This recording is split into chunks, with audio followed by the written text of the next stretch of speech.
Hey, family, we've come a long way together in this Our Vision series. We've talked about the fire that fuels, the dream that inspires, the design that gives us structure. We've talked about the rhythms that guide us, your place, our place in the vision, the process of calling and cultivation, and the pathway bridge that builds us step by step.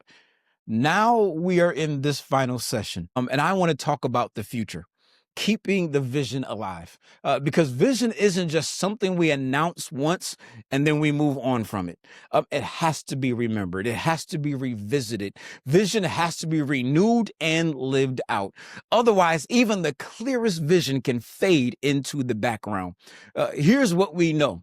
That we have an adversary and the enemy doesn't always attack with outright opposition. Or sometimes he just tries to lull us into forgetfulness. If he can make us lose sight of the vision, he can make us drift into routine. That's why we keep the vision alive. Because when we remember what God has called us to do, when we remember the work he has called us, when we live with passion, focus, and unity, we become unstoppable. When we forget, we fall into busyness, distractions, and even division. Keeping the vision alive is not optional. It's how we stay faithful to what God has declared and spoken and even called us into. So how do we make sure the vision stays alive? Well, it's not about one big event once a year. It's not just about a vision weekend. It's about building rhythms into our life together as a church. Family, there will be moments like Vision Sundays on a regular basis where we pause doing our regular gatherings to refocus, celebrate what God has done, and remind ourselves where God is taking us. And sometimes it will be even smaller moments. I want to call these moments vision pulse moments, little reminders throughout the year that keep the vision in front of us so it doesn't fade into the background. Well, we'll also create spaces for conversation. One of the things that I mentioned was cups and conversation. This is where we will gather around the table. We'll share stories. We'll talk honestly about what God is doing, how the vision is shaping our lives, and even share how God is speaking to us individually about ways that we can further advance the kingdom of God. We do this because we recognize vision isn't just taught. It's shared, it's experienced, it's growing, and it is lived out daily. And then there are times when we'll take a look back as well as forward. I'm excited about our quarterly Heritage Sundays where we will have chances for us to celebrate where we've come from, to honor the faith and legacy that has brought us here, sing songs that have ministered, strengthened, and encouraged us throughout the years, while also remembering that God's story is still unfolding through each one of us. We're even going to be looking at building some spaces within our space.